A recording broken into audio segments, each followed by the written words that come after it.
Hello everyone, welcome back to my channel. So आज के इस वीडियो में हम पढ़ेंगे स्टोरी द यूनिकॉर्न्स ऑफ कब्रिस्तान। So this is part 2। तो आगे बढ़ने से पहले अगर आपने अभी तक मेरे चैनल को सब्सक्राइब नहीं किया है तो प्लीज मेरे चैनल को सब्सक्राइब कर दीजिए, बेल आइकन को हिट कर दीजिए और अगर वीडियो अच्छी लगे तो प्लीज इसे लाइक और शेयर भी जरूर कर दीजिएगा। एंड प्लीज वीडियो को पूरा एंड तक देखिए ताकि स्टोरी आपको अच्छी तरह से समझ में आ जाए। तो चलिए वीडियो को स्टार्ट करते हैं। Half of the story I have already explained, so today we'll start from here. From the middle of the pool, a unicorn's horn began to rise, a swirl of light that almost blinded Michael. A swirl of light means light that moves in a circular motion. वो रोशनी जो कि गोल गोल circular motion में move करती है उसे swirl of light कहते हैं। तो लाइब्रेरी रूम में जहाँ की वो गोल्डन पूल बना था, उस पूल के बिल्कुल बीच से माइकल क्या देखता है कि यूनिकॉर्न का हॉर्न जो है वो राइज अप हो रहा है, निकल रहा है और उससे इतनी ज्यादा रोशनी निकल रही है, वो इतना ज्यादा ब्राइट है कि माइकल जो है वो कुछ भी देख नहीं पा रहा है, वो बिल्कुल ब्लाइंड हो गया है। A muzzle followed with a beard of silver strands, then eyes, ears, neck and powerful shoulders. Muzzle means the nose and mouth of an animal. किसी भी जानवर के माउथ और नोज का जो हिस्सा होता है उसे मजल कहते हैं। तो उसके बाद माइकल क्या देखता है कि यूनिकॉर्न के हॉर्न के बाद उस पुल में से एक मजल निकल रहा है और उसके जो बियर्ड के जो स्ट्रैंड्स है वो सिल्वर कलर के हैं। फिर धीरे धीरे करके बॉडी का जो है वो हर एक पार्ट फॉर्म होता है, like eyes, years, neck and shoulders. उसके बाद एक पूरा का पूरा जो यूनिकॉर्न है वो अपीयर हो जाता है उस पुल से एक यूनिकॉर्न निकलता है। Sparks float down his body from head to tail, lighting up the room. और वो जो यूनिकॉर्न जो उस गोल्डन पूल से निकलता है उसकी पूरी बॉडी से मीन्स हेड टू टेल, उसकी फुल बॉडी से स्पार्क्स निकल रहे होते हैं जिससे कि पूरा लाइब्रेरी रूम जो है वो लाइट अप हो जाता है। The library was dark again and Michael found himself against the wall. और उसके बाद लाइब्रेरी जो है वो फिर से डार्क हो जाता है, फिर से अंधेरा हो जाता है और माइकल खुद को कहाँ पाता है, वॉल के against. The unicorn stood in the middle of the room and poured the pool few times. और वो जो यूनिकॉर्न उस पुल से निकलता है वो रूम के बिल्कुल बीचों बीच खड़ा हो जाता है और उस पुल में फ्यू टाइम्स पंजे मारता है। Golden liquid hung from his hoofs like Honey. Hoofs means जानवरों के पैर के जो खुर होते हैं उसे हूफ्स कहते हैं।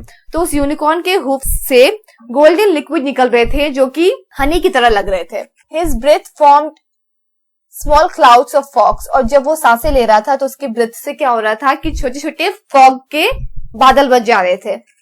Raising his head, he looked at Michael and leaped out of the window. उसके बाद वो अपना सर को उठाता है यूनिकॉर्न और माइकल को देखता है। उसके बाद विंडो से छलांग मार के बाहर चला जाता है। The tip of another horn began to rise from the pool. उसके बाद उसी पुल से एक दूसरे यूनिकॉर्न का हॉर्न का जो टिप है वो निकलना शुरू होता है, राइज अप होना शुरू होता है। Another unicorn emerged, a shiny black one with a lavender mane. Mane means जानवरों के या फिर घोड़ों के गर्दन पे जो बाल होते हैं उसे मेन कहते हैं। तो उसी पुल से एक और यूनिकॉर्न का जो हॉर्न है उसका टिप निकलना शुरू होता है और उसके बाद उस पुल में से एक और यूनिकॉर्न निकलता है जो कि बिल्कुल शाइनी ब्लैक कलर का होता है और उसके जो मेन होते हैं वो लैवेंडर कलर के होते हैं। She bolted just like the first, the rust coloured unicorn rose from the pool. उसके बाद एक और यूनिकॉर्न निकलता है जो कि रस्ट कलर का होता है, जंग के कलर का होता है। एंड देन टैन, उसके बाद एक और यूनिकॉर्न निकलता है टैन कलर का जो कि टैन होता है। 6 in all came forth, mares and stallions both. तो उस पुल में से टोटल 6 यूनिकॉर्न निकलते हैं जिसमें से मेयर्स और स्टैलियंस दोनों होते हैं। Mares means female horse and stallion means male horse. Michael got to his feet and looked outside. Michael खड़ा होता है और बाहर देखने लगता है। The glory was in the field in front of the house. Glory means group of unicorns. Unicorns का जो झुंड होता है, ग्रुप होता है, उसे ग्लोरी कहते हैं। तो वो क्या दिखता है कि यूनिकॉर्न्स का जो ग्रुप है वो घर के सामने फील्ड पे है। Pawing at the snow, running in circle, celebrating their freedom. और वो क्या कर रहे हैं, वो स्नो में अपने पंजे मार रहे हैं, सर्कल यानी कि गोल गोल घूम रहे हैं और अपनी फ्रीडम को सेलिब्रेट कर रहे हैं, अपनी आजादी को सेलिब्रेट कर रहे हैं। The first unicorn looked at Michael and lowered his head and then ran towards the rim of fir trees in the distance. Rim means किनारा। तो उसमें से जो फर्स्ट यूनिकॉर्न था जो कि सबसे पहले निकला था वो माइकल की तरफ देखता है, अपने सर को झुकाता है और उसके बाद फर ट्रीज के किनारों की तरफ दौड़ते हुए दूर चला जाता है। The glory followed their hooves crunching softly in the snow. All of them disappeared into the dark line of trees. तो वो जो यूनिकॉर्न्स का ग्रुप था वो सब स्नो पे एक दूसरे के हूफ्स के जो निशान है उसे फॉलो करते हुए चले जा रहे थे और फिर वो घने काले पेड़ों की कतार में डिसअपियर हो गए, अचानक से गायब हो गए। Michael closed the Windows and nailed on the carpet. उसके बाद माइकल जो है वो लाइब्रेरी रूम का जो विंडो है उसे बंद कर देता है और कारपेट पे जाकर घुटनों के बल बैठ जाता है। It was damp where the golden pool had been, but other than the shattered glass, there was no sign of what had just happened. तो कारपेट का वो एरिया जहां पर वो पुल बना था वो डैम्प होता है, थोड़ा गीला होता है, लेकिन शैटर्ड ग्लास मीन्स कांच के टुकड़ों के अलावा वहां पर कोई भी चीज ऐसी नहीं थी जिससे कि ये पता चल सके कि थोड़ी देर पहले यहाँ पर हुआ क्या था। He began to pick up the shards, not knowing what he would do with them when Omar appeared at the library door. तो उसके बाद माइकल क्या करता है कि उन कांच के टुकड़ों को उठाना शुरू करता है, जबकि उसे ये भी पता नहीं होता है कि वो उस कांच के टुकड़ों का करेगा क्या। फिर भी वो उसे कलेक्ट करना शुरू करता है। तभी लाइब्रेरी रूम के डोर पे उमर आ जाता है। What's going on in here? और वो पूछता है माइकल से कि यहाँ पर क्या हो रहा है। Michael was still on his knees. I'm sorry. Then he looked towards the window, Omar.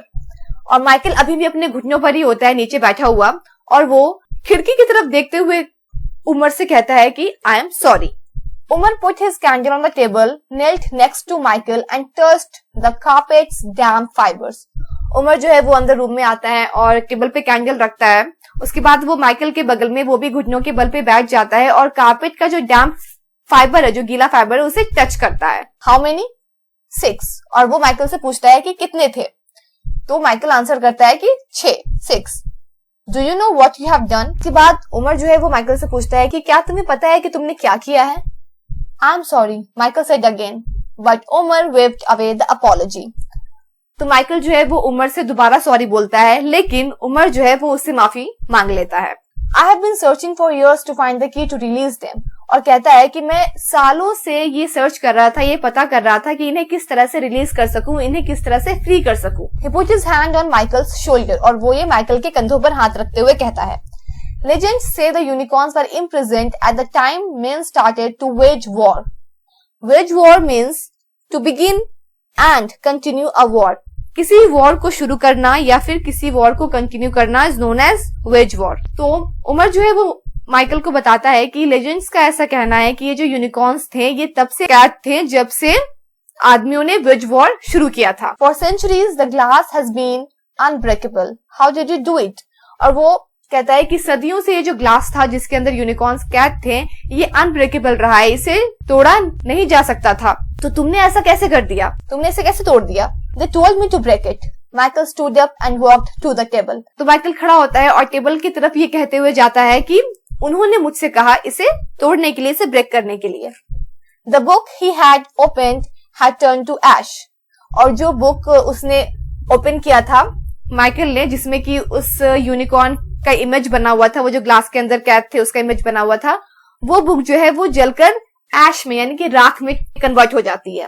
Why do I feel so afraid? तो ये देखकर माइकल जो है वो उमर से पूछता है कि मुझे इतना डर क्यों लग रहा है। You had the choice to refuse them. You have unleashed a great power into the world.